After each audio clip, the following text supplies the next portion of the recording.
ปะที่ผมเชื่อเนี่ยมันเป็นกระบวนการในการเรียนรู้จากชีวิตและธรรมชาติหรือสังคม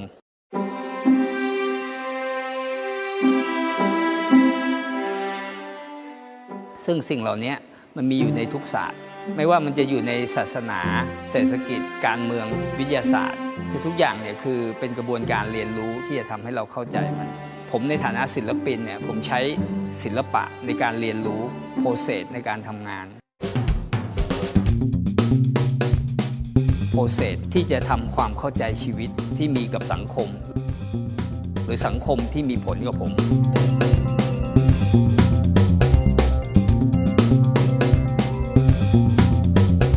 ศิลปะที่ผมทำเนี่ยก็คือประสบการณ์ที่เป็นpractice knowledge เป็น knowledge ที่ไม่ใช่ information เพราะฉะนั้นผมก็เลยเริ่มทำงานเขียนรูปทุกวัน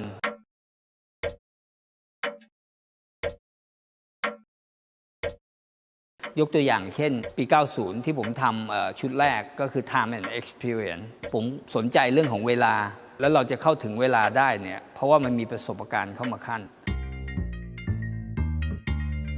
งั้นตรงนี้มันก็เลยทำให้เวลาของผมมีอยู่จริงเพราะว่ามันมีแต่ละวันที่ปรากฏอยู่ใช่ไหมหรืออย่างอีกงานชุดหนึ่งก็คือ Drawing to Spirit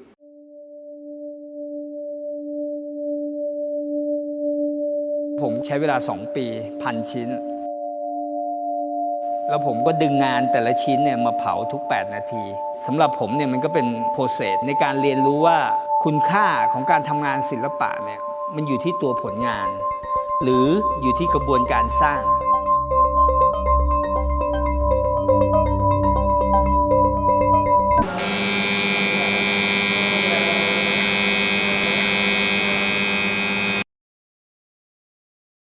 คือชีวิตเนี่ยมันไม่ใช่เพียงสิ่งที่เป็นปัจจุบันในช่วงชีวิตเราแต่มันรวมไปถึงก่อนเกิดและหลังตายเราไปไหน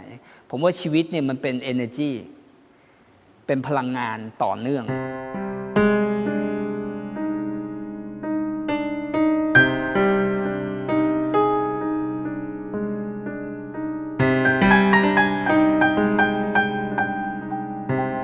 ถ้าเราจะเข้าใจสภาวะแบบนี้เราต้องเข้าใจสภาวะปัจจุบันขณะเพราะว่าจริงๆแล้วปัจจุบันขณะเนี่ยมันคือตัวแทนระหว่างอดีตของอนาคตกับอนาคตของอดีตมันเหมือนความว่างเปล่าเพราะมันมีความว่างมันถึงเปลี่ยนแปลงได้ทุกอย่างคือการอิงอาศัยทุกอย่างมันรวมกันเป็นสิ่งเดียวกันและขณะเดียวกันมันก็แยกตัวออกเหมือนกับทุกสิ่งเนี่ยมันประกอบด้วยเขาเรียกอนุภาคกับคลื่นและอันนี้มันคือพลังงานและพลังงานตัวนี้ที่มันขับเคลื่อนทุกอย่างมันอยู่เบื้องหลังทุกอย่าง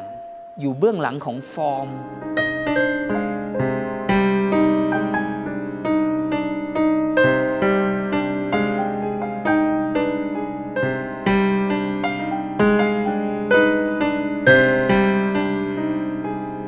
เราทุกคนเนี่ยยูนิคศิลปะที่แท้จริงก็คือมนุษย์เรานี่แหละยกตัวอย่างง่ายๆชีวิตเราเนี่ยคืองานศิลปะชิ้นหนึ่งเช่นเรามีหน้าตาหูจมูกปากลิ้นกายใจเหมือนกันแต่เราไม่เคยเหมือนกันเลยเรามี DNA เหมือนกันแต่ไม่เคยเหมือนกันเลยเรามีรอยนิ้วมือเหมือนกันแต่เราไม่เคยเหมือนกันเลยเรามีทั้งความเหมือนและความแตกต่างใช่ไหมสิ่งเหล่านี้ที่ผมพยายามจะบอกว่าคาแรคเตอร์ของศิลปะที่ดีเนี่ยคืออะไรก็คือความเป็นunique identity มนุษย์นี่แหละคืองานศิลปะที่ดีที่สุด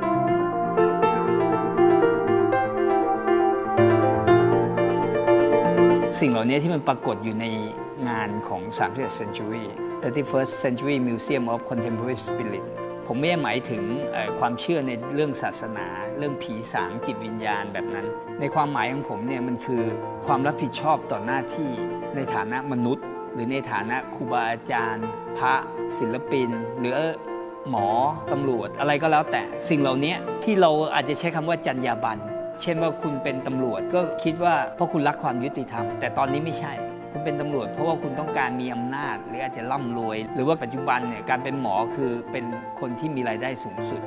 คุณอาจจะไม่ได้ชอบเลยด้วยซ้ำที่จะช่วยคนซึ่งไอ้คุณค่าที่มันเป็นเรื่องของสปิริตตัวนี้ที่ผมใช้คำว่า contemporary spirit เนี่ยมันหายไปและสิ่งเหล่านี้ผมพยายามจะรวบรวมมันไว้ใน31st Century ผม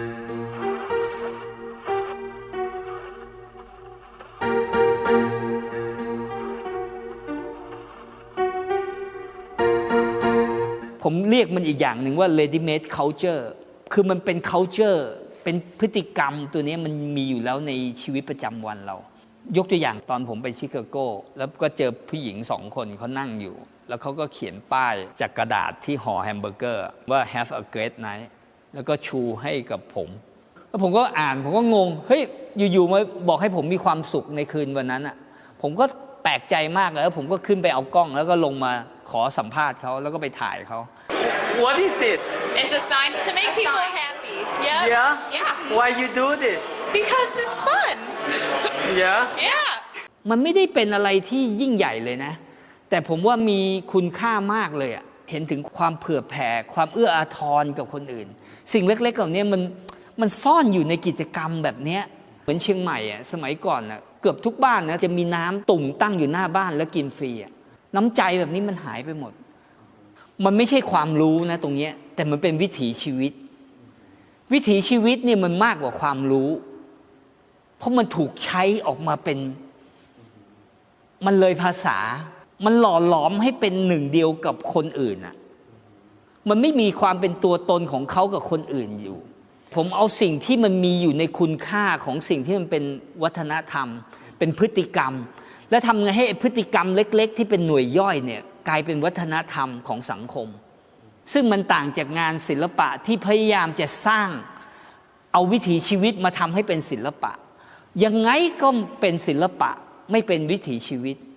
เพราะอะไรเพราะมันถูกทำลายมันมีการคาดหวังมีการผลิตซ้ำมีการตั้งใจที่จะทำให้เกิดผล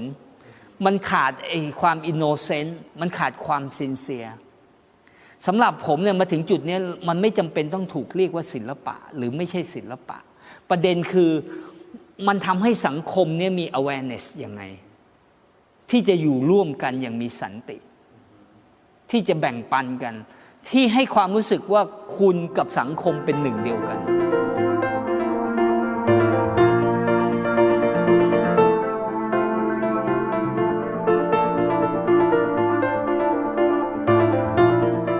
ผมว่าตอนนี้ผมไม่ได้สนใจศิลปะนะผมสนใจชีวิตแล้วผมว่าชีวิตเนี่ยมันคือทุกอย่างมันรวมทั้งถึงสิ่งที่ไม่มีชีวิตด้วยน้ำอากาศต้นไม้สัตว์อะบิบ้าเราแบ่งปันกันเราอยู่ร่วมกันสิ่งเหล่านี้ต่างหากในฐานะคนทำงานศิลปะหรือจะเรียกว่าศิลปินเนี่ยเรามีความเข้าใจโครงสร้างใหญ่เรามีศักยภาพในการผลิตสื่อเราจะอธิบายตัวนี้ให้กับคนที่ไม่มีประสบการณ์ตรงนี้ได้ยังไงผมว่าอันนี้คือสาระที่เราต้องใช้วัฒนธรรมหรือศิลปะหรือการสร้างสรรค์เนี่ยไปสร้างประสบการณ์ร่วมกับเขาให้เขาเกิดความเข้าใจซึ่งสิ่งเหล่านี้มันมีอยู่แล้วในตัวเขานะเราไม่ต้องไปหาใหม่หรือไปยัดเยียดให้เขาเพียงแค่ว่าไปปลุกให้เขาตื่นเพราะความจริงความดีความงามนะสิ่งเหล่านี้มันมีอยู่แล้วในมนุษย์ทุกคนประเด็นเราต้องกลับมาตั้งคำถามว่าอะไรคือคุณค่าสูงสุดของการมีชีวิตอยู่ร่วมกัน